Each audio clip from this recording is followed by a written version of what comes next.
Hey guys, welcome to my channel. I hope you're all doing very well. So I just watched The Queen's Gambit on Netflix. Let's talk about it. So The Queen's Gambit was created and directed by Scott Frank, who is known for having written films such as Logan and The Minority Report. And here he is having directed all 7 episodes of this Netflix limited series. Now, when I saw the trailer for this series, I have to say what interested me the most was the beautiful cinematography, the gorgeous production design. This series looked lush, it looked expensive, it looked almost film-like even. So that's what really enraptured me and got me interested in the show to begin with. Not by any means the game that is at the center of this series, which is of course chess. I literally didn't care. I literally didn't care that this series was about chess. It did nothing for me. It could have been about Connect 4. It could have been about Monopoly. Like I wouldn't care. In fact, I'd be more interested if it was a series about Monopoly. That would be amazing. But no, it is about chess, one of the oldest and most difficult games out there. I have to say that whilst I was initially apprehensive about watching this whole show about chess, a game that I don't care about, and of course the chess child prodigy who's at the center of this story, after having seen the series itself, I'm happy to report that I had a delightful time. I had a delightful time with this show, and I'm going to be sharing my thoughts on it with you guys here in this review. But before we dive into that, if you haven't already, please be sure to subscribe to my channel so you can catch new uploads, and make sure you turn on your notifications. And of course, let me know down in the comments if you have checked out The Queen's Gambit, what did you think of this show? Because I'm about to share my thoughts with you guys, but I was very happily surprised to see just how good it was overall. So let me know down in the comments if you had a similar experience, or if you didn't, why? Without further ado, let's get into this. Now, one of the biggest attributes to this series is, as I've alluded to before, someone like me can walk into this show having no interest in chess, having no idea how to play the game. Literally, I've only played it once, and apparently I was good for a beginner, but like I've never revisited it again. Absolutely not. And I have no idea about the rules of the game. I have no idea about all of these legendary chess players. Like, it's just an entirely different world to me. But still, I managed to walk into this series, watch the entirety of these episodes, and just be enraptured the entire time. The stakes were high. I found it thrilling. I found it suspenseful. And those are clearly the fruits of Scott Frank's labors, because it couldn't have been easy. It was entirely an uphill battle to get audiences to be enraptured in this game that they may have no connection towards. And it kind of reminds me of a Ford versus Ferrari from last year, where I mentioned that I had absolutely no interest in the subject matter, but it speaks to the masterful way that the film, in that case, and in here, the series, is crafted around this subject matter. It's crafted around this story that it can even get someone like me to fully be invested from start to finish. The series made a point to find all of these different ways in which to depict a chess match so that it didn't become boring, it didn't become tedious and repetitive, at least for the most part. And even though I would say, as a small criticism on that front, that perhaps they could have done a better job at not assuming that everyone knows how to play chess, perhaps a little bit more of a learning curve could have been taken into consideration with the script, but still in the way that it was depicting these chess matches, which are essentially huge action sequences in the context of this series, I think it did a really great job of diversifying it so that it kept it interesting. But of course, even with all of the embellishments that surrounds the main character of this series, without a great, charismatic, brilliant performance by Anya Taylor-Joy, this whole thing would have fallen to pieces. But she really is that phenomenal in this role. Her depiction of Beth is so beautifully understated and yet complex. You can see the emotions that are bubbling under the surface with this character. She comes across as very abrasive, someone who's largely unlikable, and yet Anya Taylor-Joy is able to balance those aspects of that character with more likable characteristics and her ability to bond with people over time, even if it does take much longer for the average person because of her childhood trauma. As the series goes along and she reunites with people who have traveled alongside her on her journey to success and national and even international recognition in her field, you get a sense that she starts to build relationships with these people out of familiarity, but also out of a greater sense of trust that she didn't have previously, again because of that childhood trauma and the trust issues that she no doubt has, as well as abandonment issues. I mean, it's just such a complex character, especially when you take a look at her beginnings. And I also wanted to give a shout out to the actress who portrayed the young version of Beth, because she has a predominant role in the first episode of this series, and her performance is also littered throughout the show. But in that first episode, episode, she does so much of the groundwork for this character to allow us to connect with this character emotionally, and she does such a great job of it as well, that those characteristics are then lent to Anya Taylor-Joy's performance as her older self, and it just carries through. And even though of course the character develops and she ages and she changes, the fundamental characteristics that are set up by that younger actress, the younger version of Beth, are brilliantly laid down as great solid foundations for this performance. Going back to the relationships that Beth forms as she builds her career as a chess champion,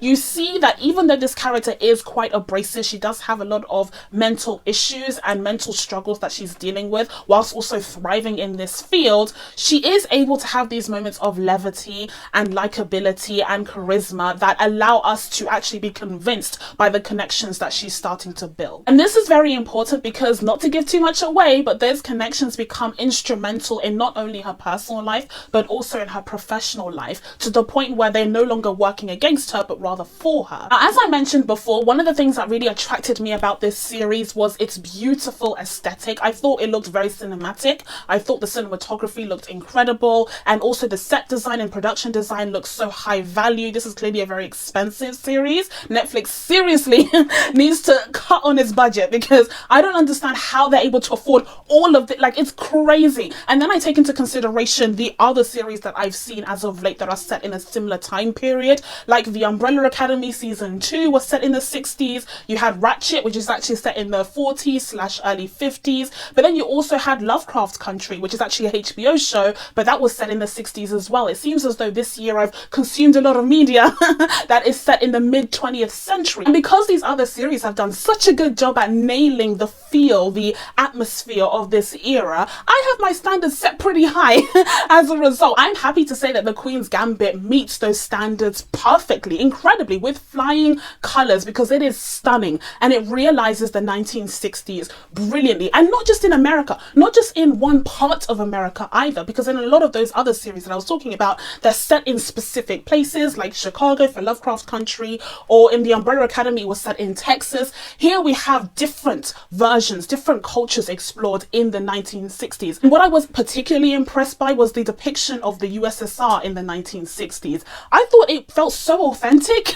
Now, this is of course coming from someone who's never been to Russia, has only seen Russia at that time through pictures and through historical, pieces and videos, but I thought it looked very authentic. I didn't feel like it looked overly politicized. The people living in the USSR didn't all feel like spies in disguise. They felt like authentic people. And they just had a love and a passion and enthusiasm for chess. And I love the way that this show depicted that and really showed just how universal this game could be as a kind of universal language for enthusiasm and passion, in a way that sports is often seen, in the way that the Olympics, for example, is often seen. But in saying that, on the flip side of things, because of course this is set in the 1960s, we also have that aspect of the Cold War seeping in, and espionage and Cold War politics and rhetoric. And so I found it very interesting to see a character like Beth interacting with that side of things. She's not interested in that side of things. She's passionate about chess and chess alone. And I think Anya Taylor-Joy did such a good job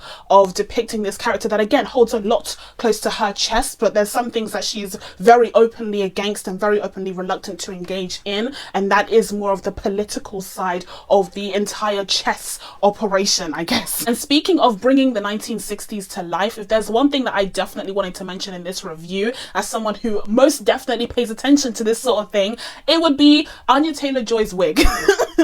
Her ginger wig. Listen, I thought they did a very good job with the wig. As someone who's familiar with wigs myself, I could tell that it was a wig, and sometimes it was a little bit distracting, especially earlier on in the film when it was a bad wig. It was fitting for the character, but the wig was, it was terrible. But at the same time, I could also appreciate the aesthetic that they gave her, the look that they gave her. I thought it was spot on, and it met her intensity, and also the color of that wig itself just made her instantaneously recognizable, which I think was also very striking. I also liked the fashion choices that they used here. I mean, just such attention to detail. Whilst didn't feel overly glamorized and just chock full of 1960s stereotypes, you got elements of 1950s fashion in the early 60s, which makes sense because people didn't just throw out their wardrobes at the turn of the decade. So I definitely felt like this series did a good job of feeling authentic authentic, and at the same time allowing us to grow with this character. Even though sometimes it was a little bit difficult to believe that the little girl who plays 9-year-old Beth at the beginning of the series would all of a sudden grow up to be Anya Taylor-Joy at the age of 15. Now, I've been giving a lot of the spotlight in this review to Anya Taylor-Joy for her performance as the lead character, but I have to say that the supporting cast was also brilliant in this series. I particularly enjoyed Marielle Heller's performance. Now, spoiler alert for this part, but she does portray the adoptive mother that Beth ends up with at the beginning of the show, and her relationship with Beth is so interesting. It's so complex. I mean, she's the reason for a lot of the issues that Beth kind of ends up with as the series progresses and as she grows up, also at the same time being the cause of a lot of the happy moments that she has and providing her with the motherly love and affection that she's been missing. So it's such a complex situation, and it feeds into some of the overall themes of the series of addiction and depression and mental illness. In the case of both of Beth's maternal influences, you have explorations of themes such as addiction, mental illness, and it's just such an interesting dynamic at play there, because it does influence, of course, the relationships that she's able to build with people as she goes into the real world. Like I said, those relationships feed into not only her personal life but also her professional one. And speaking of her professional life, I think this show also struck a balance between portraying chess as this high stakes game and getting us very invested in the game itself, but at the same time showing that this is a very limiting career. And I think the show does a very good job of showing us this through the characters that surround Beth and showing us their roots and their path beyond just the chess championships and global competitions. You know, what comes after that? What comes after you've mastered this game that is so highly revered in that community? So in that sense, the show is able to strike a balance between portraying these chess champions as these huge heroes and geniuses within their field, whilst also giving us a glimpse into what their actual status in wider society outside of their niche little community would be. So I very much enjoyed this series, surprisingly so. Again, I must reiterate, I literally do not care about chess and I didn't understand anything that was going on. Even after having watched the series, I have no idea. It's all Greek to me, but still I found it to be so engaging. I found the characters to be so interesting, and I think Anya Taylor-Joy's performance at the center of this series really anchored all of this. However, I do still have a few qualms here and there about this show, as I am wont to do, so let's just run through some of these now. So first of all, as I mentioned before, there is some exploration of themes such as addiction and mental illness in this series. We see the character of Beth go through trials and tribulations as a result of the issues that she has, but what I wanted to see more from the series is an exploration of how she gets over them, because that's kind of brushed over. We definitely get a sense that she's struggling through addiction and struggling through alcoholism. Like, that's perfectly fine, but then at the end we see that she's kind of fully recovered. Like, she doesn't seem to be struggling with these issues any longer, apart from a few instances where she is tempted and she either gives in or she resists. We don't really see the internal struggle. We don't really see the work that she does in order to combat this addiction. And as a result, I think it does the character a little bit of a disservice, because it seems as though, you know, she is obviously very focused on chess, but it seems as though she's magically able to cure herself or to help herself by not putting any work into actually, you know, getting help for her addiction and for her alcoholism. In terms of her childhood trauma, which is brilliantly set up at the beginning of the series and is weaved in throughout in these episodes, I also wanted a bit more of a conclusion, or at least a sense of closure when it came to that, but it was seemingly ignored. Like, we're shown the struggle and the trauma that she faced as a child, but we're not really shown how she processes that. I guess she doesn't.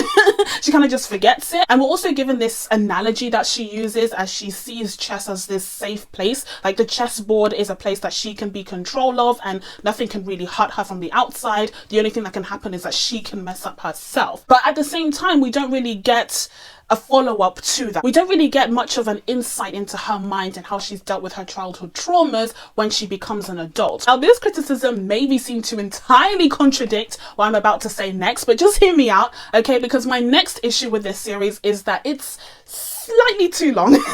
It's slightly too long. I think this could have been rounded out in a good, juicy 6 episodes, perhaps even 5. But I do think 6 would have been a perfect number of episodes if we had gotten more of an exploration into the themes that I just talked about. If it was a case where we did get a bit more of an insight into her, you know, mental health and how she's kind of combating her addiction, as opposed to just showing her just throw the pills down the toilet.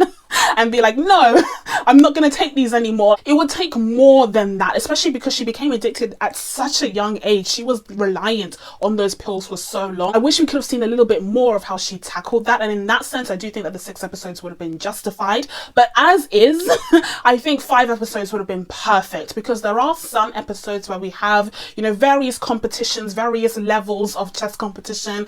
I think 1 or 2 could have been cut out.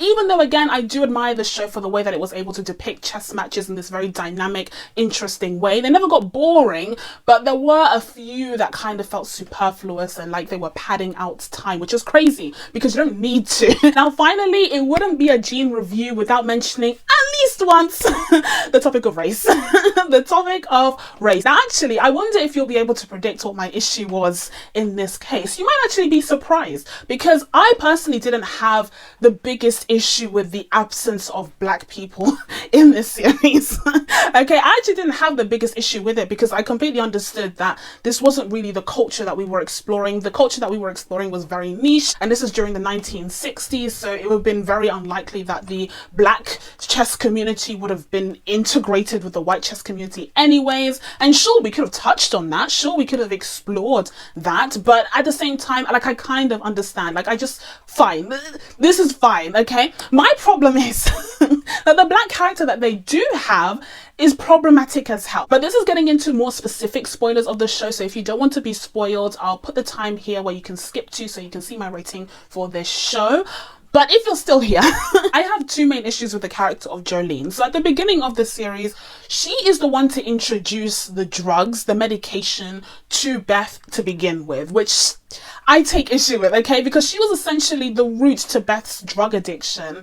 And even though they did have an interesting friendship, like they kind of had a frenemy relationship, although I do think that Jolene genuinely cared for Beth, I did still enjoy seeing her opening up a little bit more and seeing how Jolene took her under her wing, which is why I had such an issue with the fact that Jolene was the one that introduced her to the drugs in the first place. Now, the character of Jolene actually disappears after Beth is adopted, and we only see her at the very end of episode 6 where she makes an appearance, and she has a bigger presence in episode 7 where you see them interacting after the death of that janitor who, that was very emotional. That was very, very emotional. That was the janitor that initially had shown Beth how to play chess, and so to see him passing away and to see her reaction to that, it was even more visceral than her reaction to both of her mothers having passed. So that I really felt that to be emotionally impactful. But Jolene was there for that moment, and that was very touching and beautiful. But imagine my dismay when I realized that the only reason why they brought back this character was so that she can offer up her life savings so that Beth could go to Russia. Imagine my dismay. I was really upset. I was so upset. I was really upset about this because it just felt to me like she was the stereotypical black best friend who just existed in order to serve the white female lead.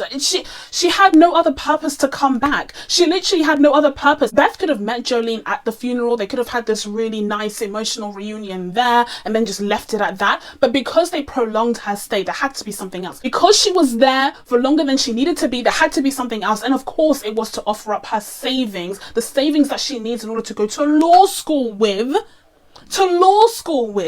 so that Beth could go to Moscow, even though she could have had the money for herself had she just been smarter with the money. Had she just taken the money from that Christian group, had she just refused to buy the house, even though she has no reason to stay in Kentucky in the first place. Why did she buy that house?